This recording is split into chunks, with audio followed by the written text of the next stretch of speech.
Hello, good morning बच्चों।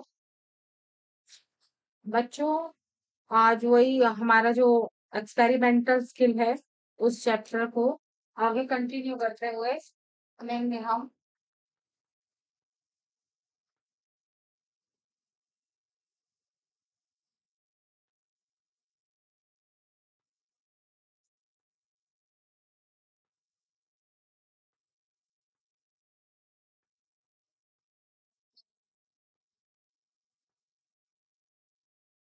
मैंने आपको एक्सपेरिमेंटल स्किल के जो है 14 एक्सपेरिमेंट करा दिए हैं। आज मैं कराऊंगी आपको 15 नंबर का एक्सपेरिमेंट। एक्सपेरिमेंट नंबर 15 क्या है ये एक्सपेरिमेंट बेटे? ये है refractive index of glass slab using A travelling microscope. लिख रही हूं मैं। Determination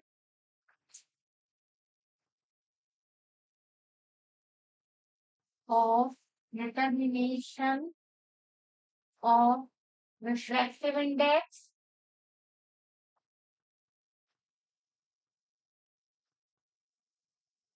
of a glass slab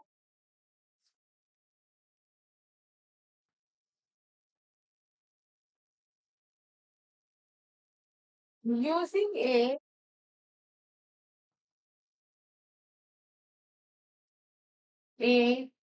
traveling microscope।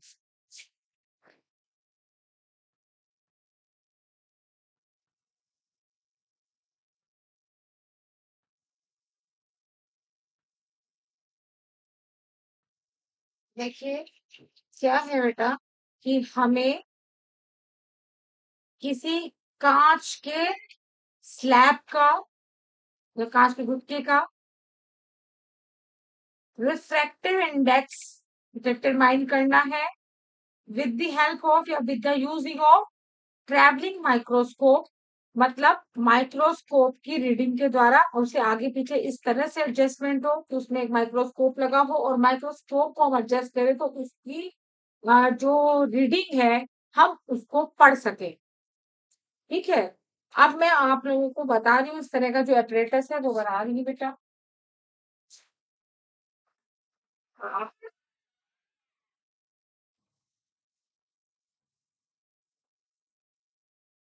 ये देखिए, ये है आपका माइक्रोस्कोप एम। ठीक है, दैट इज माइक्रोस्कोप। और इसी के साथ मैंने एक स्केल जोड़ रखा है, वर्नियर स्केल। देखो बेटा क्या जोड़ा है, वर्नियर स्केल जोड़ा है। एक इस तरह से इस पे रीडिंग है। ठीक है, दैट इज मेन स्केल।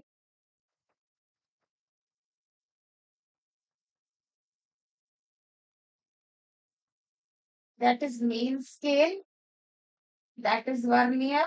ठीक है, तो पूरा कंप्लीट वर्नियर स्केल हो गया। तो क्या हम समझा रहे हैं, मुझे क्या निकालना है, refractive index of a glass slab. तो मैंने जो इसके नीचे है, जो ये इसका मिरर है, यहाँ पे देखा जाएगा इसे।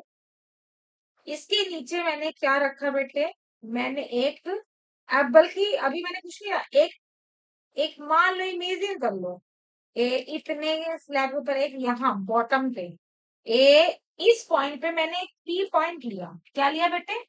पी पॉइंट लिया, पी पॉइंट। ठीक है, अभी इस पे कुछ नहीं रखा, दैट इज बस एक यहाँ पे एक पी पॉइंट है। सबसे मैंने पहले क्या किया, इस पी पॉइंट की जो पोजीशन है वो मैंने इस माइक्रोस्कोप की हेल्प से इस स्केल से नोट कर ली। ठीक है, माना बेटे कि इसका जो आपकी रीडिंग है वो आपकी है R1। इसकी जो रीडिंग आएगी, मान लीजिए कि आप इसकी जो रीडिंग है दैट इज R1। ठीक है, दैट इज R1 किसकी, पी पॉइंट की, पी पॉइंट पोजीशन की जो स्थिति है। मैंने इस माइक्रोस्कोप को इस तरह सेट किया यहाँ पे कि इसकी जो स्थिति है वो वर्नियर स्केल जो रीडिंग दे रहा है उसको मान लिया मैंने R1। तो ये जो माइक्रोस्कोप है बेटे ये कहाँ देख रहा है, इस पी पॉइंट पे देख रहा है। ठीक है, अब मैंने इसी पी पॉइंट के ऊपर एक ग्लास स्लैब रख दिया। क्या रखा? ग्लास स्लैब, जिसका कि मुझे रिफ्रैक्टिव इंडेक्स कैलकुलेट करना है। देखिए, जिसकी जो सेकंड कंडीशन है वो इस तरह से बनेगी। देखिए, इस तरह से। ठीक है, अब यहाँ पे मैंने रखा दैट इज पी पॉइंट को, पी पॉइंट है ना यहाँ पे, पी पॉइंट के ऊपर पी पॉइंट, और ये क्या रखा? ग्लास का, ये ग्लास स्लैब। ठीक है बेटे, और ये किससे जुड़ा हुआ है? जब इसको ग्लास स्लैब, मैंने इस पी पॉइंट के ऊपर एक जब कांच का गुटका रख दिया, तो अब इस माइक्रोस्कोप से मैंने फिर देखा उस पी पॉइंट की पोजीशन, तो वो थोड़ी चेंज हुई। ये इस तरह से, मान लीजिए वो थोड़ी इस तरह चेंज होगी बेटा, इस तरह से थोड़ी चेंज हुई। ये क्या, ये मान लीजिए कि वो ऊपर चला गया था, देखो वो स्केल तो आया नीचे, माइक्रोस्कोप बन गया ऐसे।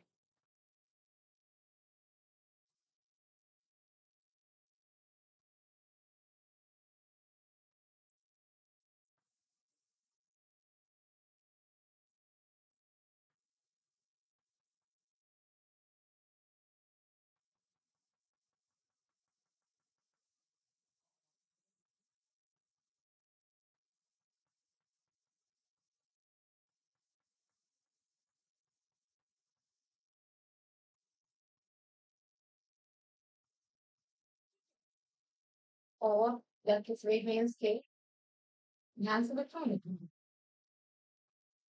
अब ध्यान से समझिएगा, मैंने क्या किया है, इस पी पॉइंट के ऊपर एक कांच का ग्लास का स्लैब रखा है। तो फिर मैंने इस माइक्रो जो ये स्कोप है इससे ऑब्जर्व किया, तो क्या हुआ कि इसे देखने के लिए मुझे माइक्रोस्कोप से एडजस्ट करना पड़ा, थोड़ा ऊपर किया इसको माइक्रोस्कोप को, तो इसका वर्नियर स्केल भी ऊपर चला गया। मान लीजिए जो है इसकी जो रीडिंग आ गई दैट इज R2। कितनी रीडिंग आ गई? R2। समझ रहे बात को? और उस समय इस कंडीशन में इस माइक्रोस्कोप को ये जो पी पॉइंट है यहाँ के बजाय थोड़ा सा ऊपर नजर आए। इस माइक्रोस्कोप की हेल्प से पी पॉइंट यहाँ के स्थान पर यहाँ नजर आएगा, क्योंकि इसके ऊपर मैंने क्या रख दिया है? कांच का स्लैब। कांच का स्लैब होने से क्या होगा बेटे? रिफ्रैक्शन होगा। रिफ्रैक्शन होने से चीज यहाँ के बजाय यहाँ नजर आएगी कांच के स्लैब में। समझ रहे बात? अब मान लीजिए जब ये यहाँ नजर आई, तो ये जो डिस्टेंस है ये आप कुछ ना कुछ डिस्टेंस हुई।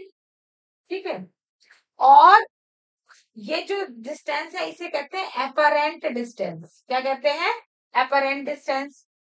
और इस माइक्रोस्कोप से, दैट इज माइक्रोस्कोप, और माइक्रोस्कोप की जो रीडिंग आई, वो रीडिंग आई उसे हमने कह दिया कि वो R2 है। क्या है बेटे? वो R2 है। अब मैं ये कह रही हूं कि पहले मैंने पी पॉइंट यहाँ ली थी आप, फिर इसके ऊपर कांच का स्लैब रखा तो पी पॉइंट यहाँ मिला मुझे ऊपर थोड़ा। और अगर मैं ये कह दूं कि मैं इस पी पॉइंट की स्थिति इस कांच के जस्ट अब इसके जो ऊपर स्लैब है, कांच का स्लैब, उसके ऊपर लेना चाहती हूँ, बिल्कुल ऊपरी सतह पे इस पी पॉइंट की स्थिति लेना चाहती हूँ।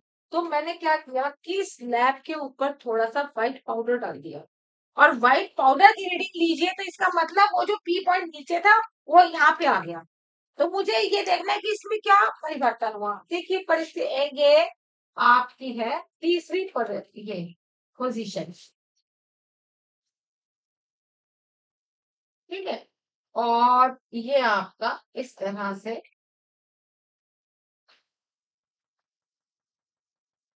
वर्नियर स्केल, और ये रहा आपका मेन स्केल।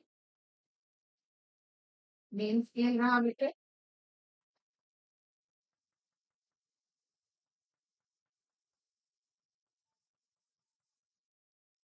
ठीक है,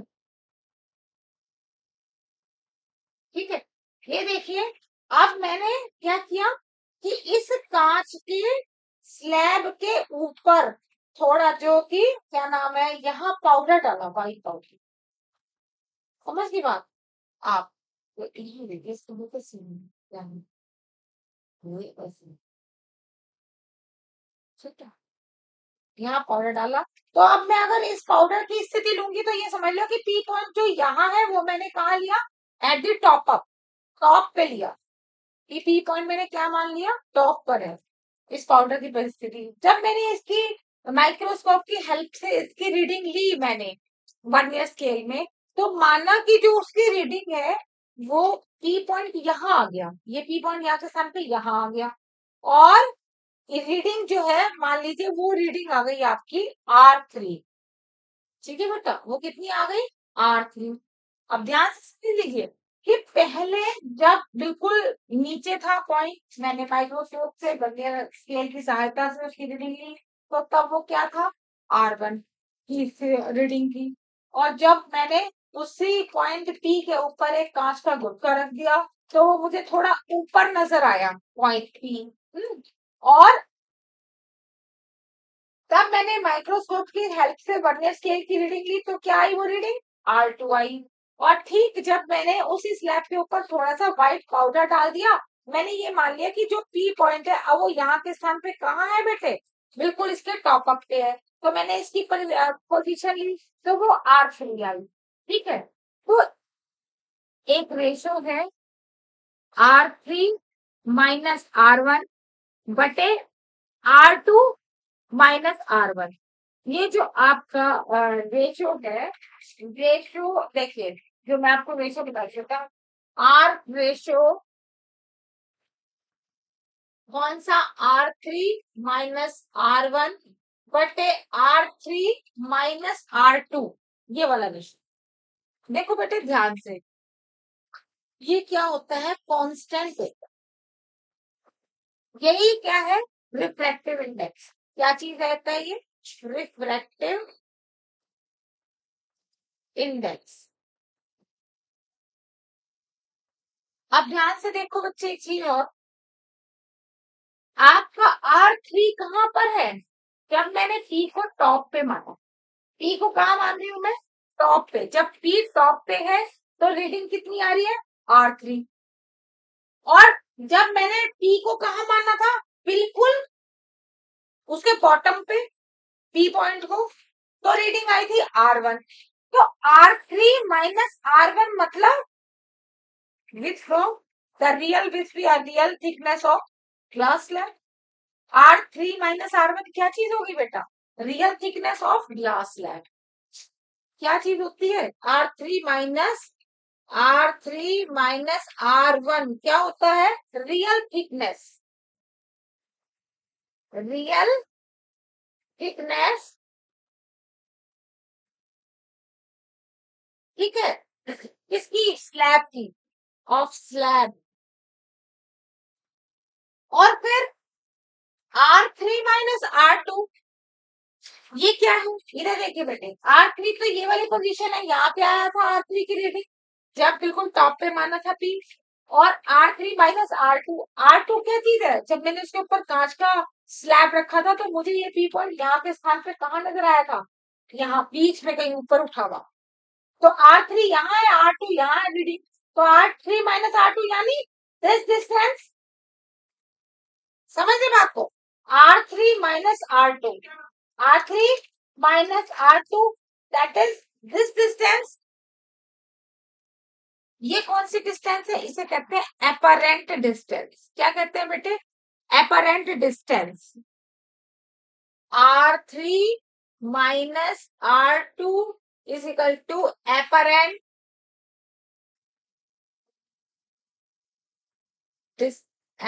डिस्टेंस। ठीक है, तो मैंने क्या बोला कि जिस कांच के गुटके का मुझे रिफ्रैक्टिव इंडेक्स निकालना है, उसका जो इसका ये जो रेशो है R3 minus R1 upon R3 minus R2 जो है, ये रेशो मुझे रिफ्रैक्टिव इंडेक्स देता है। तो R3 माइनस R1 क्या है, रियल थिकनेस, बताया मैंने आपको, ऑफ दैट और R3 - R2 क्या चीज देता है? Apparent thickness. थिकनेस कह लीजिए, डिस्टेंस के बजाय थिकनेस कह लीजिए, थिकनेस। ठीक है, R3 - R2 क्या चीज है? Apparent thickness. क्लियर? ये गुटका जो है, अब वो यहां से नजर आता है कि ये गुटका इतना है, बस यहाँ इतना नहीं था। अब जब ये पी यहाँ पहुंच गया तो इसका मतलब ये गुटका इतना हो गया, एपरेंट थिकनेस। तो रियल थिकनेस बटे apparent thickness is equal to mu refractive index of glass. समझ में आई बात? रियल थिकनेस आरटी बटे apparent thickness AP is equal to refractive index new.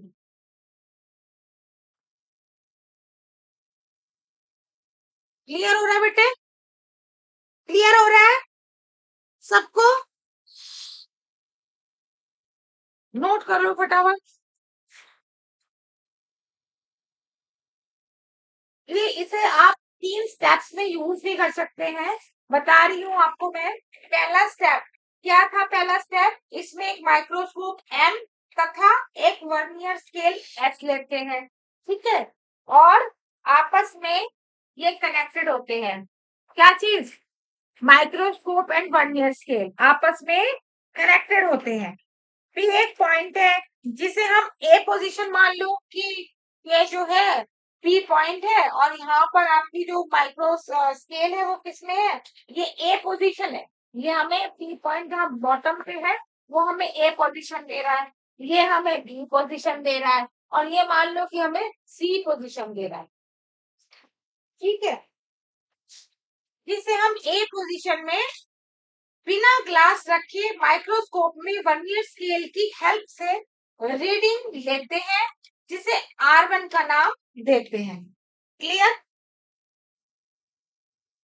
ये तो पहला स्टेप हो गया। अब जो सेकंड स्टेप है, सेकंड स्टेप बता दिया मैंने आपको कि पी पॉइंट पर मैंने ग्लास का स्लैब रखा और उसी तरह से माइक्रोस्कोप में वर्नियर स्केल की सहायता से पी पॉइंट की रीडिंग ली। जो कुछ हमें कहा नजर आई, थोड़ी ऊपर उठी हुई नजर आई। कहाँ नजर आई? ऊपर उठी हुई नजर आई।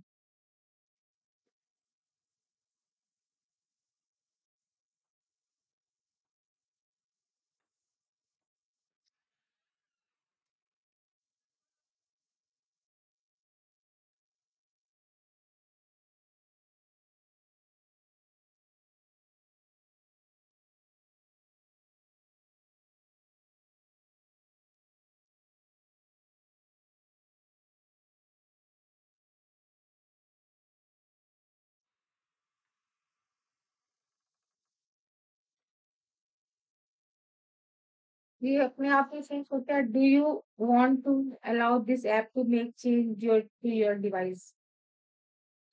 अच्छा, आपने दो पे क्लिक किया था? अच्छा, क्लियर? देखो बेटे, ये इस तरह से।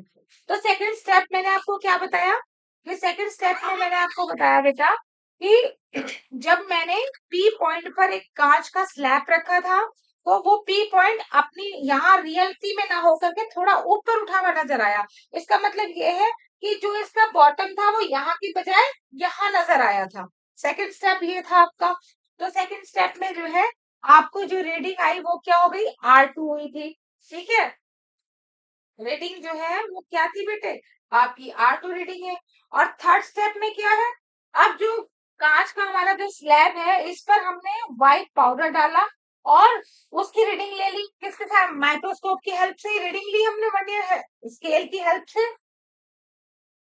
अब हमें जो ये जो रीडिंग आई, ग्लास स्लैब के टॉप अप की रीडिंग है, ये हमने क्या मान ली? R3 मान ली।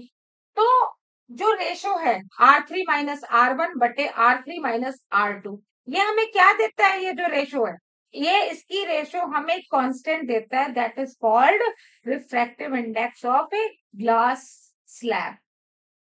R3 - R1 क्या है? रियल थिकनेस, जबकि R3 - R2 क्या चीज है? Apparent thickness. तो real thickness upon apparent thickness is equal to refractive index of a glass slab. Clear बेटे? आपको तीनों स्टेप क्लियर हो गए? आप यहाँ पे लिख भी सकते हैं real thickness upon apparent thickness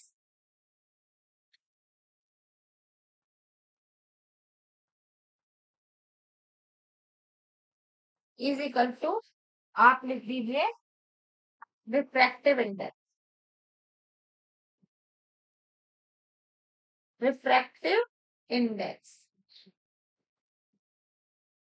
ठीक है बेटे, क्लियर?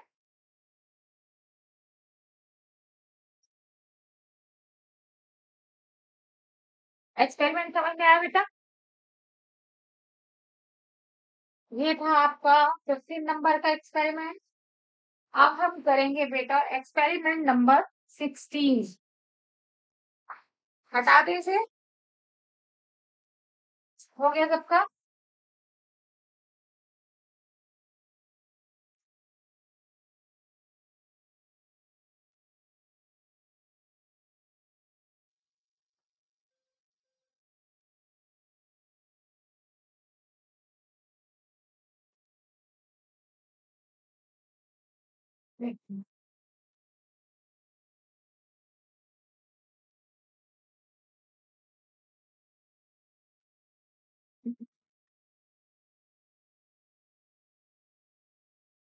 एक्सपेरिमेंट 16 जो है बेटे वो क्या है?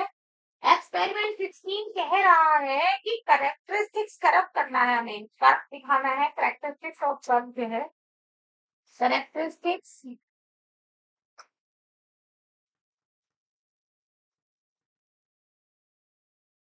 Curve of PN junction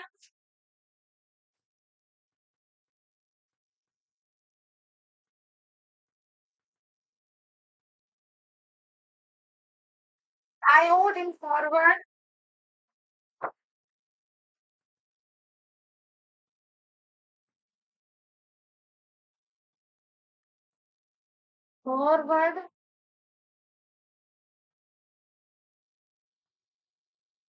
and in reverse bias.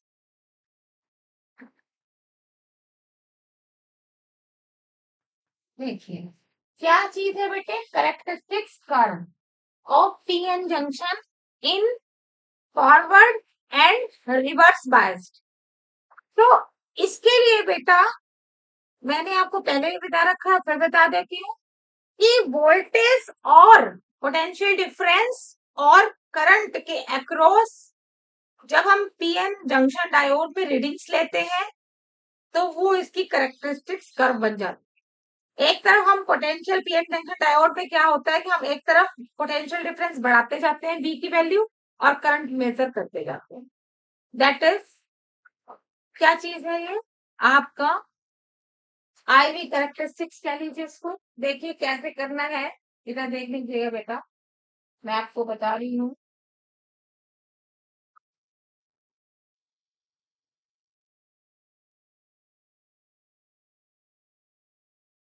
Zero that is I, that is voltage, हम कहेंगे I V characteristics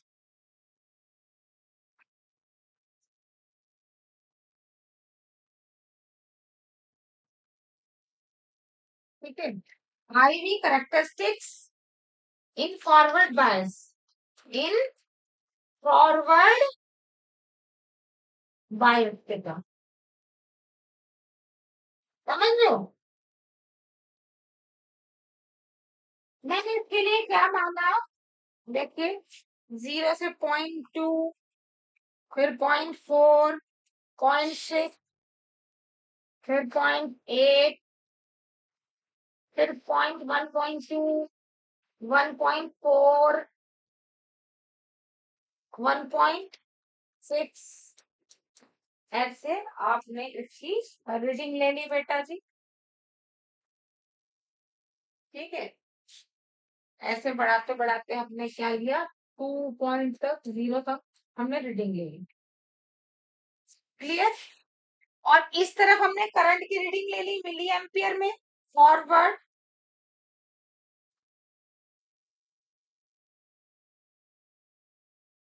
bias current,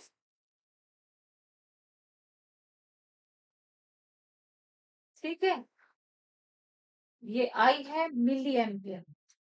किस में लेंगे हम बेटे करंट, मिली एम्पियर में लेंगे। ये 5, फिर 10, फिर 15, फिर 20, फिर 25, फिर 30। ठीक है बेटा। तो जब मैंने स्टार्ट किया तो दोनों 0 पे थे, धीरे धीरे वोल्टेज बढ़ाई, कुछ फर्क नहीं पड़ा, लेकिन जब लगभग 0.2 के आसपास वोल्टेज आई तो करंट की भी वैल्यू आने लगी। वो इस तरह से देखिए, ये इस तरह से,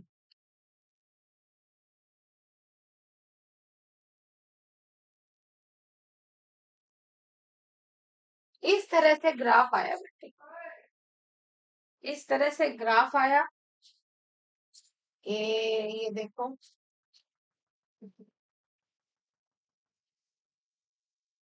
तो ये जो ग्राफ है ये कह रहा है कि जैसे जैसे मैंने वोल्टेज को बढ़ाया मेरी करंट बढ़ती चली गई।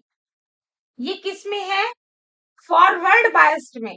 तो इसका मतलब फॉरवर्ड बायस में जो है करंट फ्लो होती है।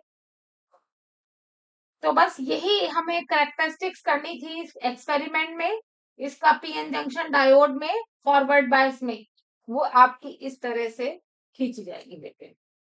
आप इधर कहिए वोल्टेज, वोल्टेज, ठीक है, वी, इस तरह, और उधर I current, forward current. Clear.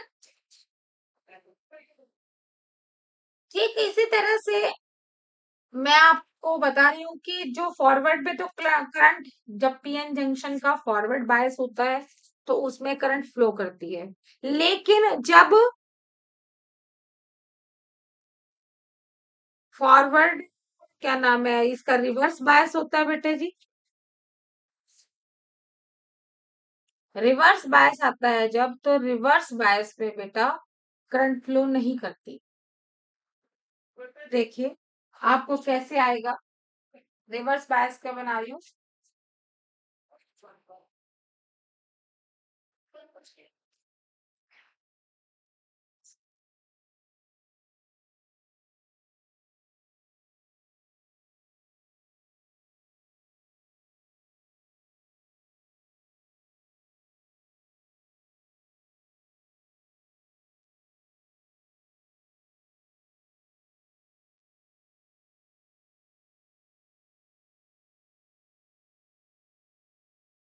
देखिए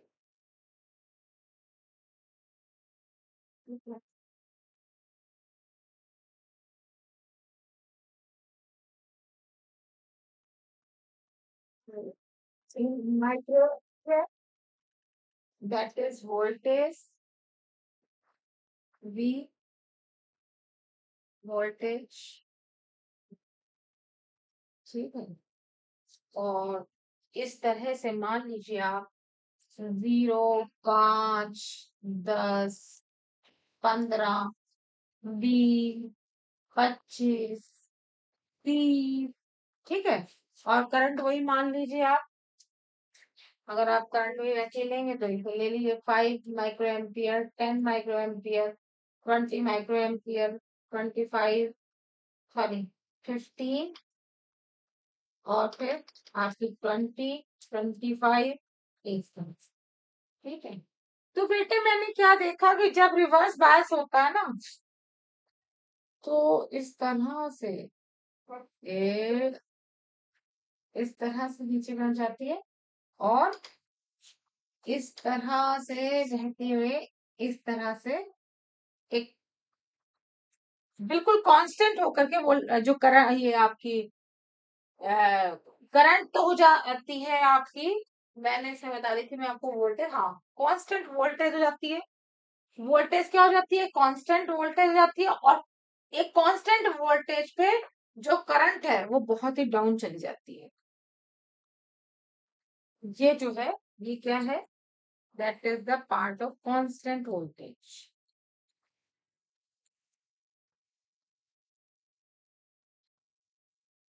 ठीक है, तो फॉरवर्ड बायस में जैसे कि है, इसमें लिखा है फॉरवर्ड बायस में क्या है कि जो आपका, सॉरी, रिवर्स बायस में क्या है कि जैसे जैसे आपने क्या चीज बढ़ाया, माइनस नेगेटिव वोल्टेज दी, धीरे धीरे धीरे करंट कम हुई, नेगेटिव में गई, और फिर एक जगह ऐसी वोल्टेज में बढ़ाती चली गई, लेकिन जो करंट है वो अपना, मतलब एक तरफ की कह लो कि करंट मैंने नीचे किया, नेगेटिव में किया, तो एक जगह ऐसी स्थिति आई कि वोल्टेज जो है कांस्टेंट रही, कांस्टेंट वोल्टेज पे करंट डाउन होती चली गई। जहां बिल्कुल डाउन होती चली गई करंट, वो जो पोर्शन है वो क्या है, कांस्टेंट वोल्टेज का पोर्शन है। ये आपका जो है लिखा जी, रिवर्स बायस वोल्टेज। ये कैसा है आपका करंट, रिवर्स बायस्ड वोल्टेज। और इसमें खास बात, जो इसकी करंट है वो माइक्रो एम्पियर में नपती है। ओके, और वोल्टेज दी में रहेगी। और रिवर्स बायस में जो रेजिस्टेंस है वो हाई होता है, रिवर्स बायस में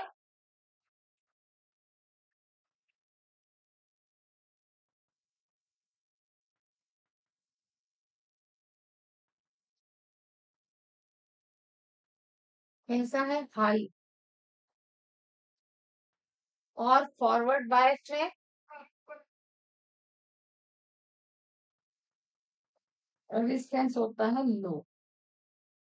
जब हाई रेजिस्टेंस है तो करंट कम होती है, और जिसमें फॉरवर्ड में रेजिस्टेंस कम होता है तो करंट हाई होती है। समझ में आया बेटे आपको? ये है आपकी रिवर्स बायस पे करेक्टरिस्टिक्स, कौन सी, पीएन जंक्शन डायोड की आईवी करेक्टरिस्टिक्स।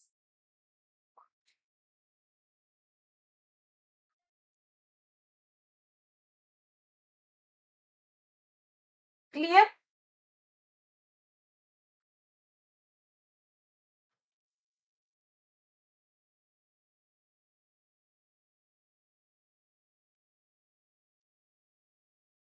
हो गया?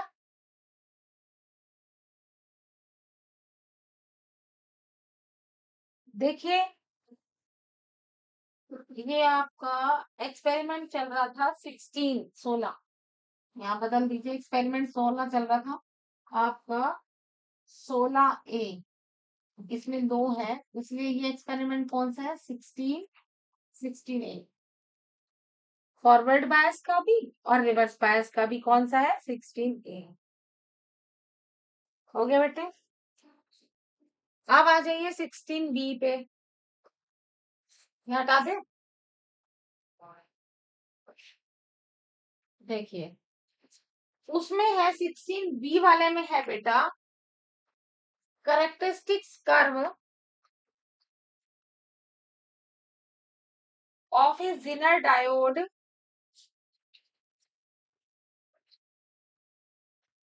Winner diode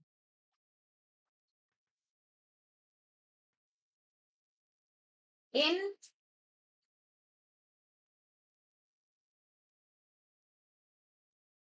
finding reverse breakdown voltage, iode,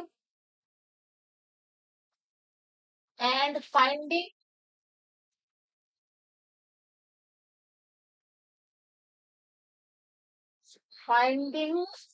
ये है आपकी रिवर्स ब्रेकडाउन, रिवर्स ब्रेकडाउन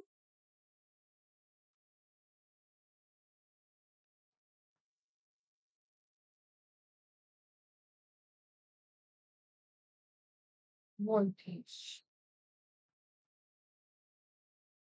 ध्यान से सुनेंगे बेटे, कि जैसे मैंने आपको बताया था अभी कि पीएन जंक्शन डायोड में जो रिवर्स बायस्ड होता है, उसमें क्या होता है कि करंट को घटाने पर एक वोल्टेज ऐसा आता है जो कांस्टेंट हो जाता है, रिवर्स बायस्ड। कांस्टेंट बताया था, इसी देख लीजिए, बिल्कुल यही इस वाले एक्सपेरिमेंट में यही रिवर्स बायस का ही बनेगा, रिवर्स बायस्ड। देखिए बेटा, पीएन जंक्शन में जो रिवर्स बायस है उसी का बिल्कुल ऐसा बनाया है कर्व, करेक्टरिस्टिक्स है आई भी। तो उसमें ये जो कांस्टेंट पार्ट है बेटे वोल्टेज का, इसे हम कहते हैं reverse break down voltage. Reverse break down voltage भी कांस्टेंट वाली है। जिस जगह पर ये कांस्टेंट हो गई क्या चीज भला, वोल्टेज, जो कांस्टेंट वोल्टेज है that is called reverse break down voltage. क्या कहलाती है, reverse break down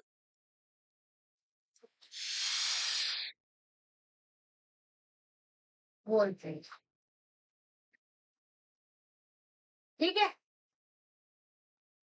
reverse break down voltage. हमें क्या निकालना था, पहले कैरेक्टरिस्टिक्स निकालनी थी, किसकी, जेनर डायोड की, बिल्कुल ऐसे ही है। और इसके जो है मैं आपको वो बता देती हूँ, इसके कैसे बनेगा, ए, इस तरह से वैसे, जैसे पीएन जंक्शन का हम इस तरह से लेते हैं ना, ऐसे लेते हैं पीएन जंक्शन का, इसका ऐसे ना लेकर के एक ऐसे, एक ऐसे, देख रहे हो बेटा, पी दैट इज एन, और ये इस तरह से लगा देना, अगर इस तरह से जेड बना दें, that is called Zener diode. Clear, इसे हम क्या कहेंगे, जेनर डायोड कहेंगे।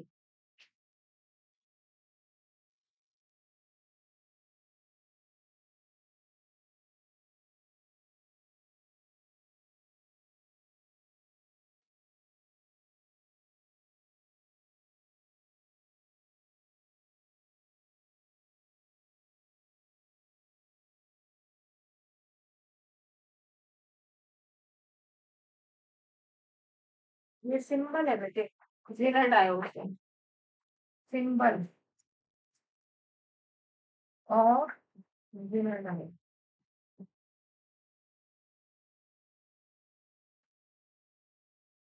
ठीक है बेटा,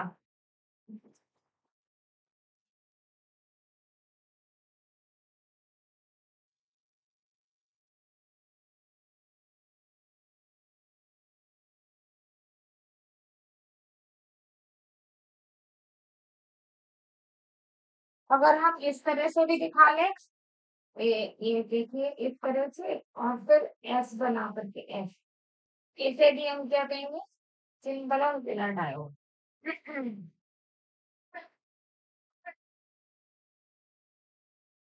जितने भी आपके पीएन जंक्शन के सवाल हैं बेटे, न्यूमेरिकल्स हैं, वो सब के सब इस करेक्टरिस्टिक से रिलेटेड हैं।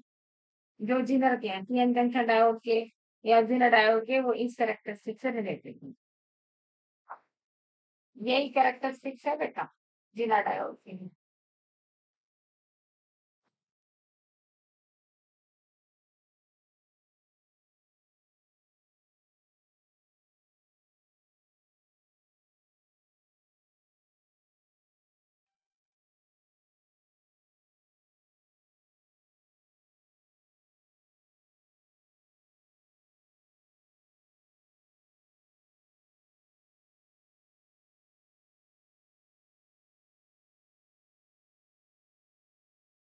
अब है आपका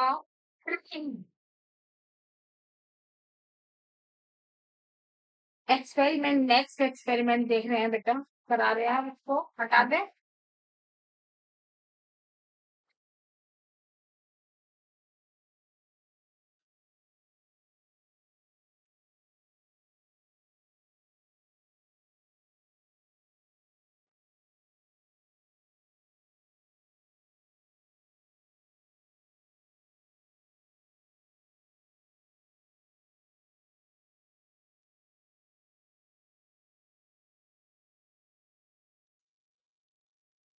ध्यान से सुन लीजिए बेटा,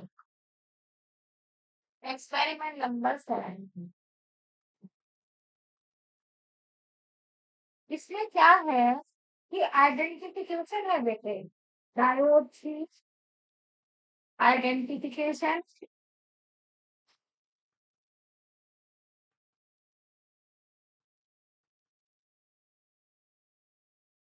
ऑफ डायोड,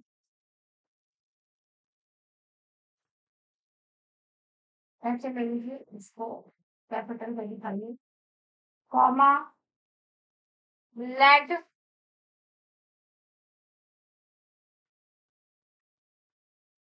क्या होता है लेड, लाइट एमिटिंग डायोड, और register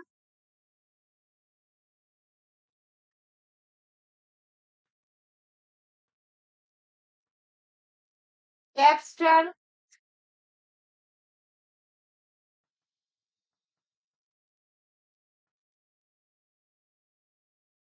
from a mixed collection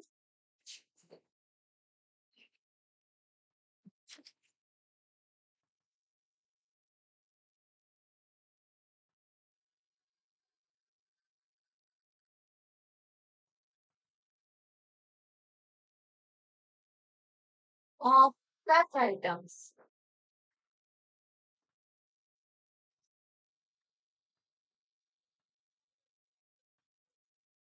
देखिए बेटा, इस तरह की जो आइटम्स हैं, डायोड, लेड, रजिस्टर, कैपेसिटर्स, बहुत सारी चीजें मिक्स्ड हैं, किसी कलेक्शन है, इन लोग इस चीजों का कलेक्शन है, और मुझे क्या निकाल आइडेंटिफिकेशन करना है हर चीज का कि ये कौन क्या चीज है। तो हम कैसे करें, देखिए जो आपका डायोड है बेटे, ये कैसे टर्मिनल्स है, तो पहले मैं आपको इसके बारे में थोड़ा बता देती हूँ। मल्टी अ, इनको जो आइडेंटिफाई करता है, दैट इज कॉल्ड मल्टीमीटर। क्या कहलाता है, इस तरह का होता है मल्टीमीटर। यहाँ पे रीडिंग आती है, रीडिंग, ये होता है मल्टीमीटर, और यहाँ पर इस तरह का बना रहता है स्विच, ऐसे ऊपर करो या इस तरफ करो तो वोल्टेज देता है, और इस तरफ करो तो करंट देता है। यानी इसमें दोनों की इसमें रीडिंग आती है, वोल्ट मीटर की भी और एमीटर की भी। यानी इसमें जो है दोनों काम करता है बेटे, एमीटर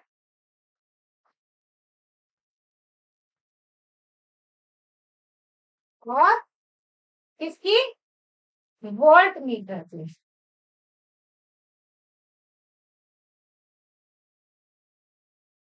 देखो एमीटर आपकी हो गई, और वोल्ट मीटर, दो चीजों की बताई मैंने आपको, एक साथ रीडिंग देता है ये, इसे हम कहते हैं मल्टीमीटर। ठीक है, इसका हम यूज करते हैं इसको डिटेक्ट करने के लिए, आइडेंटिफाई करने के लिए, और जिस तरह से करते हैं वो देखिएगा कि जो डायोड होता है बेटे, a diode is a two terminal device. मैं आपको लिख रही हूँ, लिख लीजिए, लिखिए, इसके बारे में आपको बता रही हूँ बेटा, हटा दे से।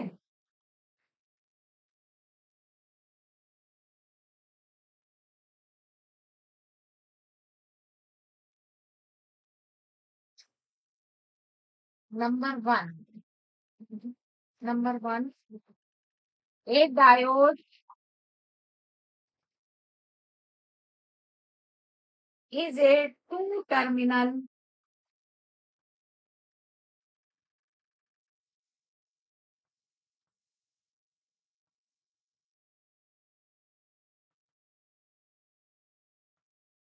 device, terminal.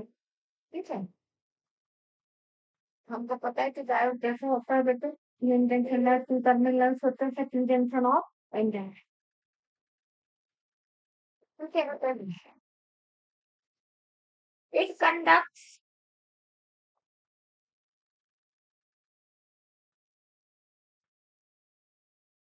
when forward bias।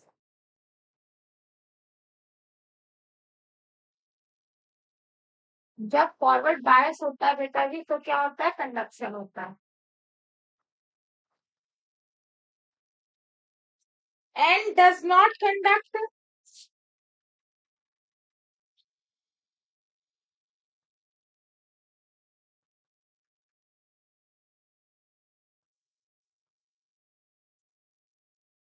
when reverse biased.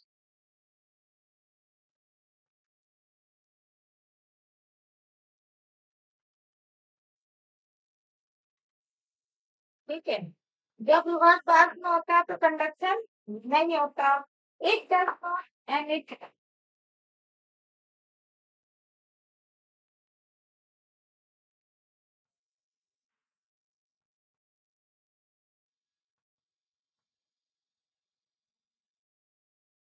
Lies. आपको पता है बेटा जी कि जब पी एन जंक्शन डायोड होता है उसमें फॉरवर्ड बायस होता है तो करंट फ्लो करती कंडक्ट करता है, और जबकि रिवर्स बायस में करंट फ्लो नहीं होती तो वो क्या होता है, नॉट कंडक्टिंग करता है जब रिवर्स बायस में होता है. और कोई भी लाइट जो है वो चमक नहीं होती उसमें, कोई भी लाइट एमिट नहीं करता है पीएन जंक्शन. ठीक है, लाइट देखिए बाई कंडक्टिंग, जब कंडक्टिंग करता है तो किसी तरह की कोई लाइट नहीं करता एमिट.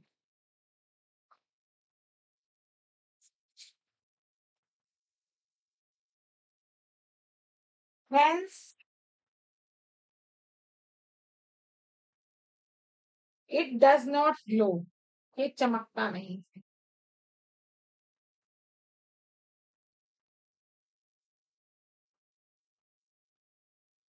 क्या बच्चे समझ में आया? दैट इज ये क्या था आपका डायोड.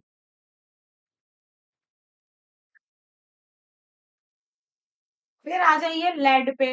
लेड के बारे में, लाइट एमिटिंग डायोड के बारे में ये हटा दो बेटा.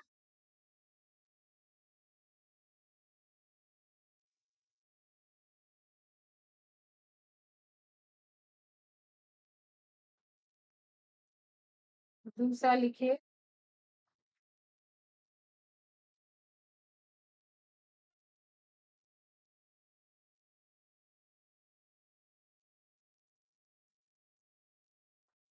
लिखिए लेड के बारे में.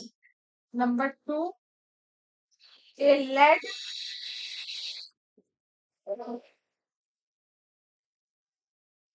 पूरा नाम लिख लीजिए. Light emitting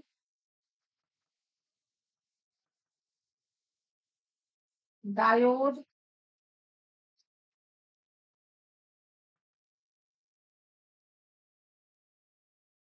is also a two terminal device.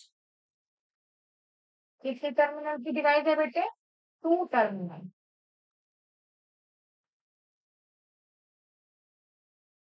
ये लाइट एमिटिंग डायोड जो है वो कैसा है, is also a two terminal device.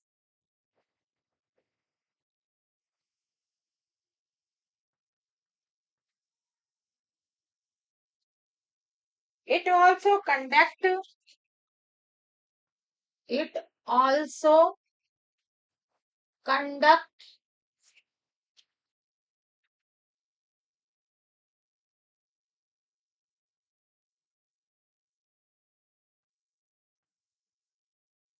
when forward bias. जब फॉरवर्ड बायस होता है तो ये कंडक्ट करता है. बताइए आपको. फॉरवर्ड बायस होता है तो ये कंडक्ट करता है. एंड डज नॉट कंडक्ट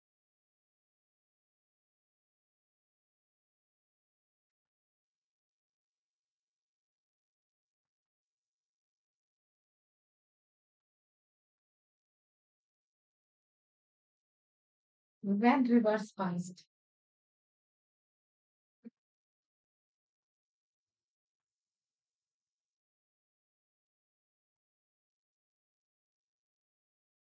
ठीक है. It emits light. फर्क क्या चीज है, लाइट एमिट करता है. It emits light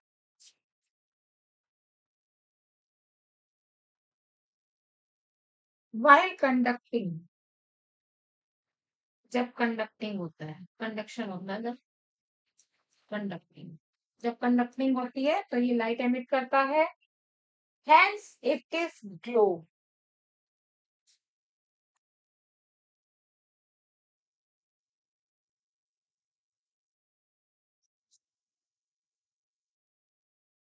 And it glow, चमकता है। समझ में आई बात बेटे? क्या लिखा है कि a light emitting diode is also a two terminals device. It also conduct when forward biased. जब फॉरवर्ड बायस्ड होता है तो इसमें करंट होता है, कंडक्ट होता है, and does not conduct when reverse biased. बिल्कुल जस्ट सेम पीएन जंक्शन की तरह रिवर्स बायस होता है तो डज नॉट कंडक्ट, कंडक्ट नहीं करता लेड भी। बट क्या है ये, इट एमिट्स लाइट, ये लाइट एमिट करता है फॉरवर्ड बायस में। It emits when conduct while conducting, hence it glow, और ये चमकता है जब ये फॉरवर्ड बायस में होता है, और तब ये चमकता है, ग्लो करता है, क्योंकि इट एमिट्स लाइट।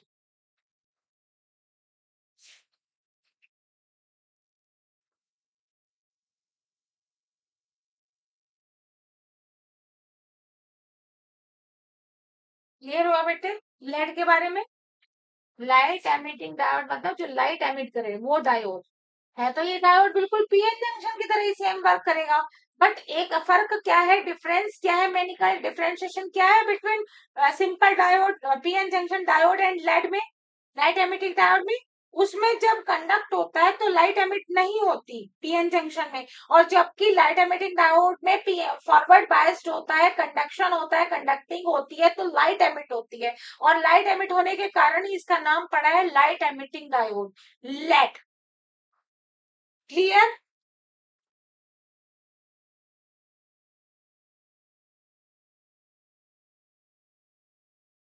लिख लीजिए।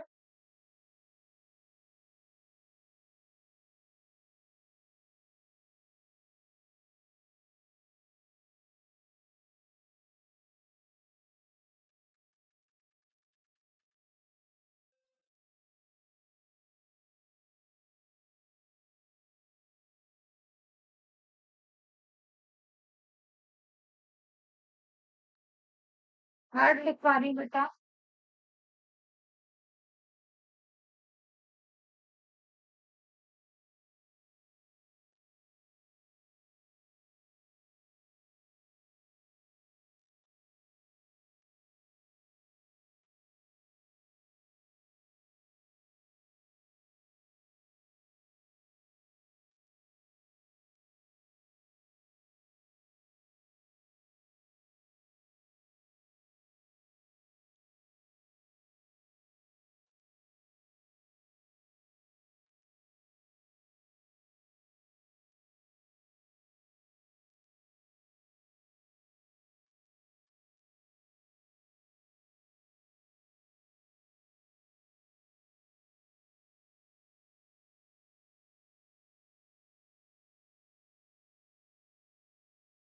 Accidentally, with a transistor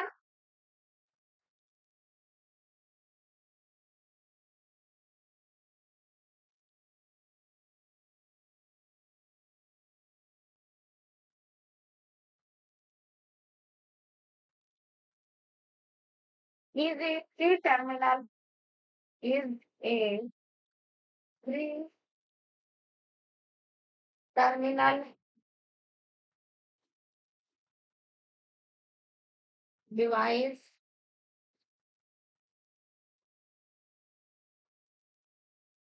full stop, last word।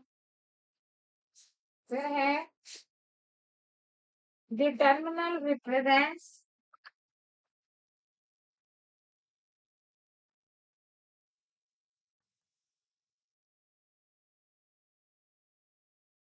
represent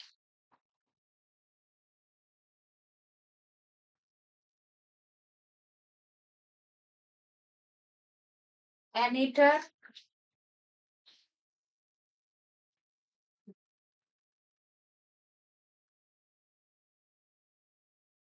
E,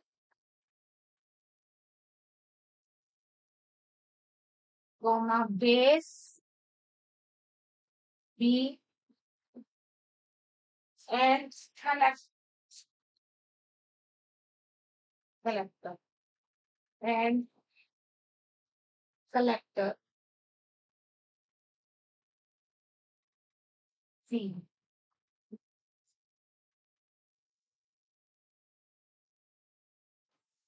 देखिए, अब है ट्रांजिस्टर के बारे में बेटे। एक ट्रांजिस्टर जो है वो 3 टर्मिनल डिवाइस होती है, और जो इसके टर्मिनल्स हैं, एक टर्मिनल एमिटर को, दूसरा बेस को, और तीसरा कलेक्टर को रिप्रेजेंट करता है। क्लियर?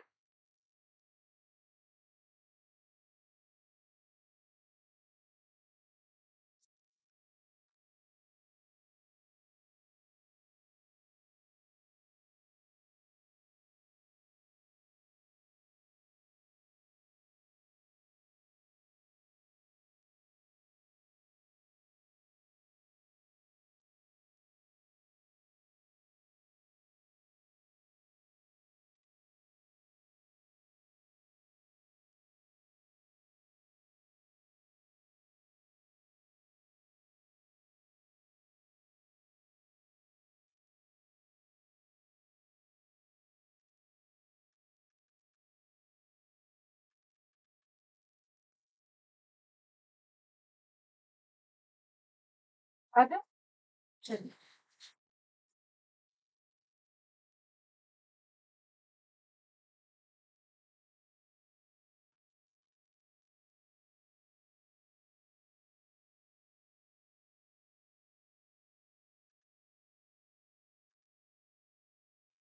देखिए, नेक्स्ट है आईसी। चौथी है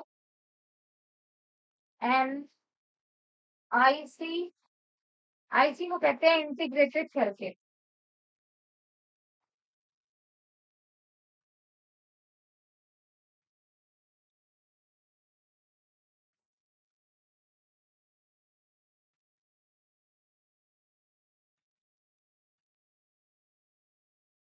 is a multi terminal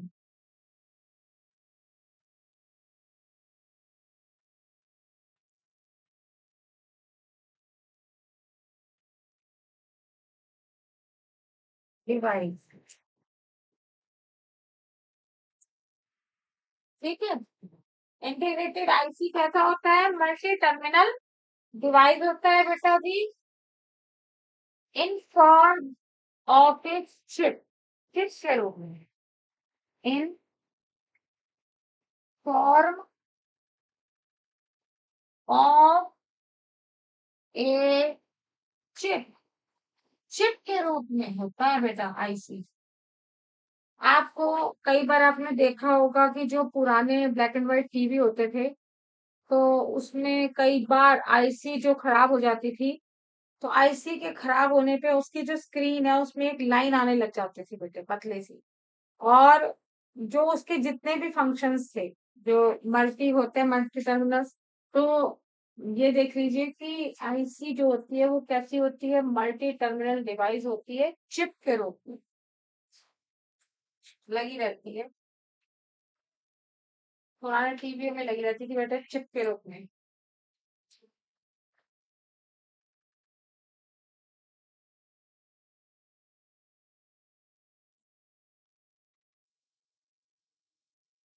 clear?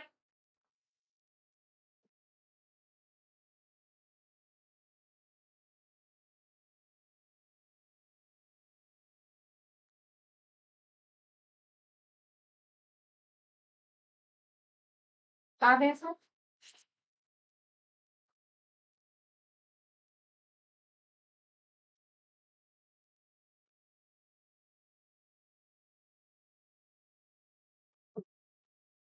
Next है आपकी ए रजिस्टर। ए रजिस्टर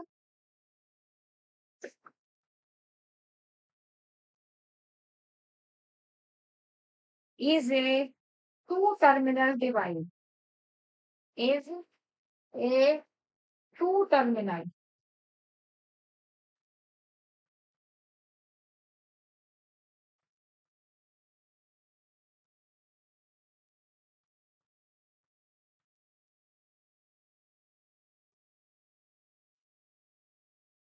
और इसके लिए भी वही रहेगा, इट कंडक्ट्स, लेकिन ये है इसमें ये रहेगा, it conducts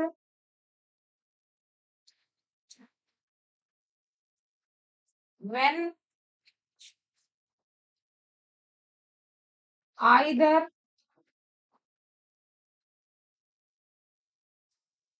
forward biased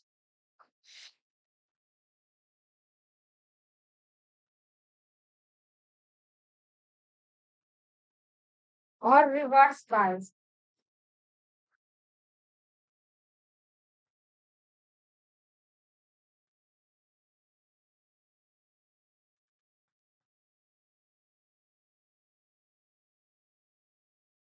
when in fact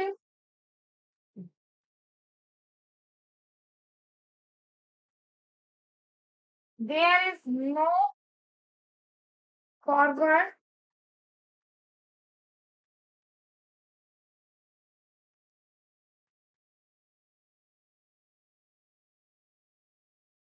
forward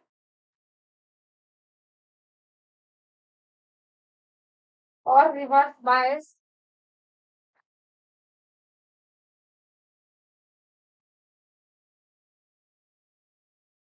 ठीक है। वास्तविकता में इसमें जो ये आपका रजिस्टर है, इसमें आपका फॉरवर्ड और रिवर्स बायस नहीं होता हो। It conducts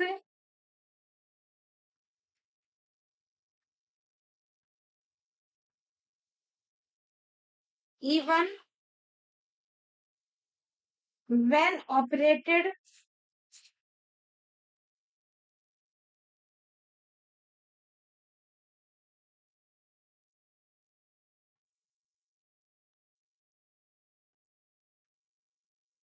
with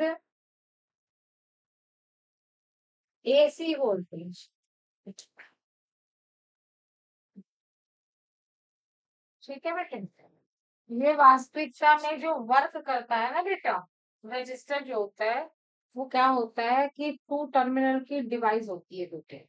A resistor is a two terminal device, it conducts when either forward bias और रिवर्स बायस, मतलब या फॉरवर्ड हो या रिवर्स हो ये कंडक्ट करता ही है। इनफैक्ट वास्तव में जो है देयर इज नो फॉरवर्ड और रिवर्स बायस, कोई चीज नहीं है इसमें, वास्तविकता में फॉरवर्ड रिवर्स बायस कुछ है ही नहीं। It conduct even when operated AC voltage, जब एसी वोल्टेज अप्लाई होती है तो ये रजिस्टर जो है कंडक्टिंग कंडक्टिंग करता है। याद रखना, रजिस्टर में क्या होता है बेटा जी, रजिस्टर कब काम करता है, जब आपका एसी वोल्टेज अप्लाई हो रहा हो। जब आपका एसी वोल्टेज लग रहा है तो वहां पर रजिस्टर क्या करेगा, वर्क करेगा।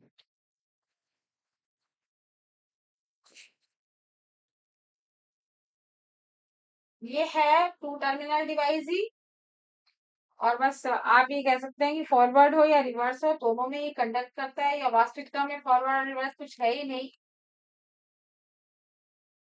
आगे ये लिख लीजिए, देयर इज नो फॉरवर्ड और reverse biased for a register. यहाँ पर लिख लीजिए एक वर्ड और, फॉर ए रजिस्टर,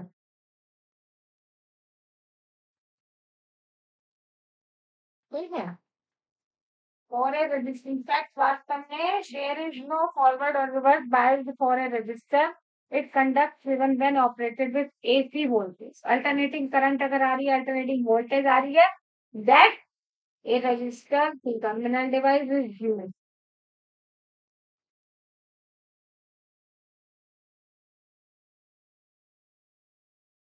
Clear?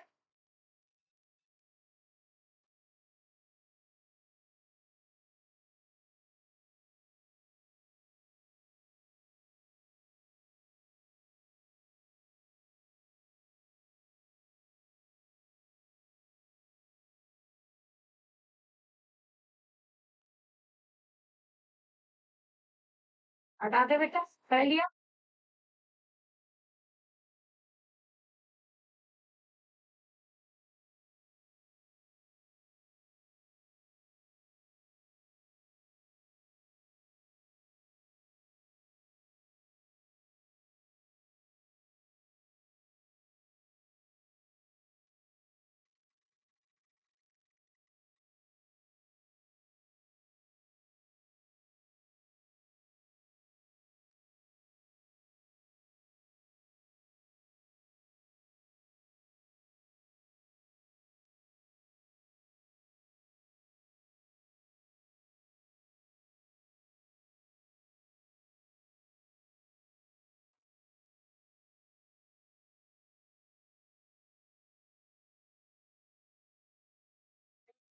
अब आइए 6 पॉइंट पे। एक कैप्स्ट्रैप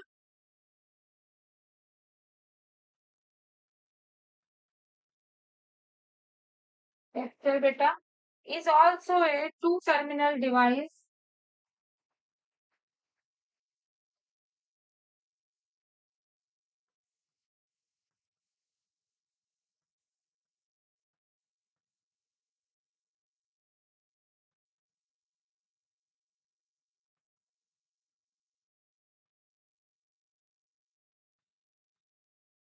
okay. It does not conduct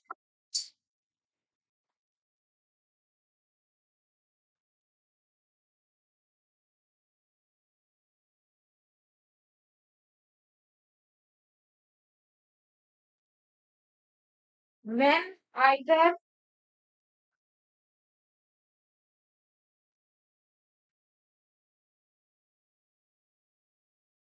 forward bias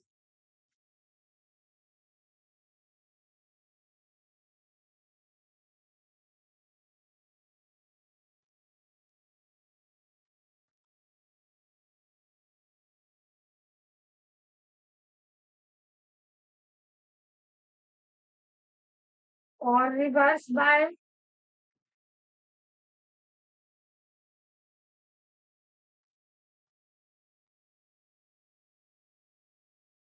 ठीक है, ये जो है कंडक्ट नहीं करता बेटा। व्हेन आइदर से फॉरवर्ड बायस हो या रिवर्स बायस हो, ये कंडक्ट नहीं करता। बस हम ये कहेंगे कि when a capacitor is connected, when a capacitor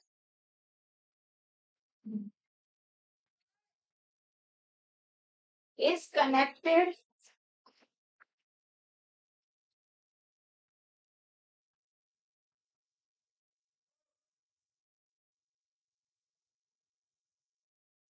to DC source, direct current source बेटा,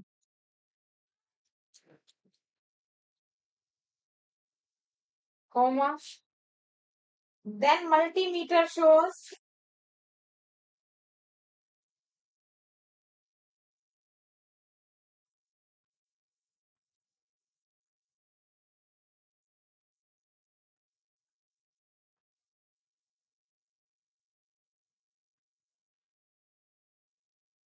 then multimeter shows full scale current।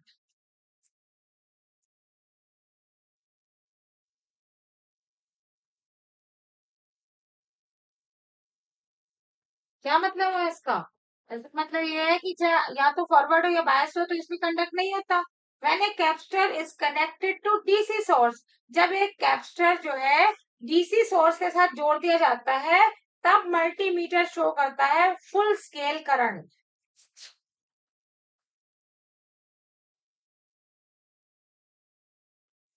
Initially शुरू में, बट इट डिके, बड़ी जल्दी ही, but it decay to zero,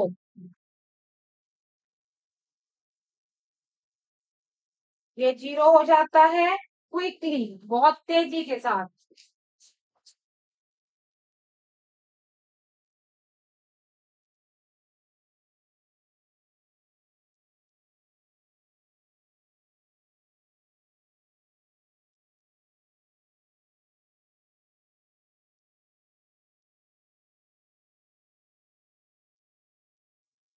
it is because, ये इसलिए होता है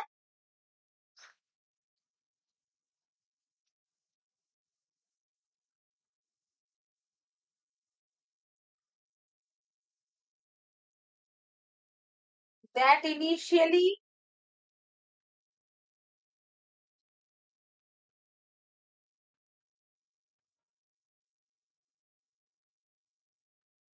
a capital draw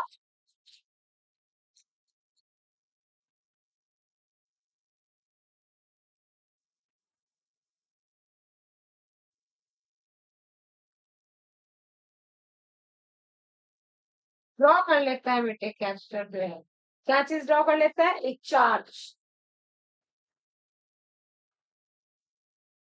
वो चार्ज ले लेता है। समझ में आई बात?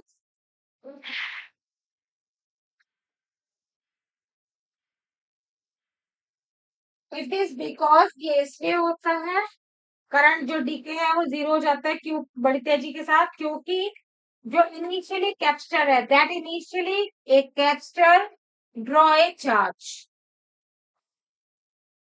देखिए फिर से बता देती हूँ, एक capacitor is also a two terminal device.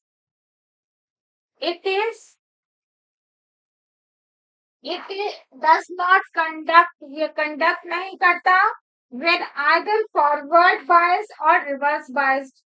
बेटा चाहे फॉरवर्ड बायस हो या रिवर्स बायस हो, ये कंडक्ट नहीं करता कैपेसिटर।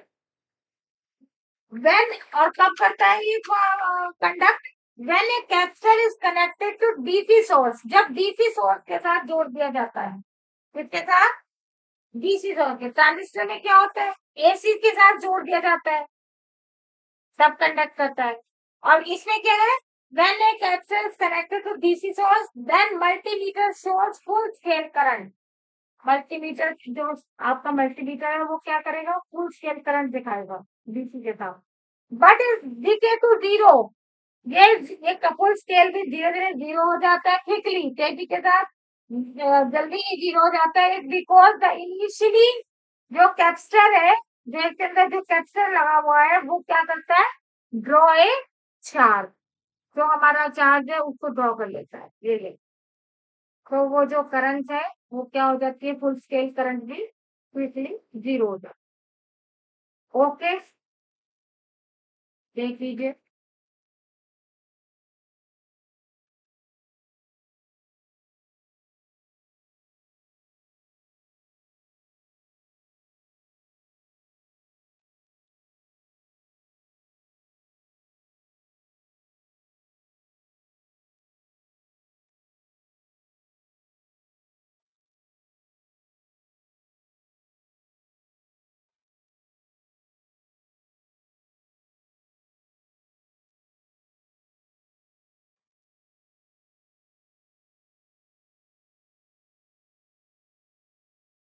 तो बेटा ये आपके जो है एक्सपेरिमेंट्स जो थे,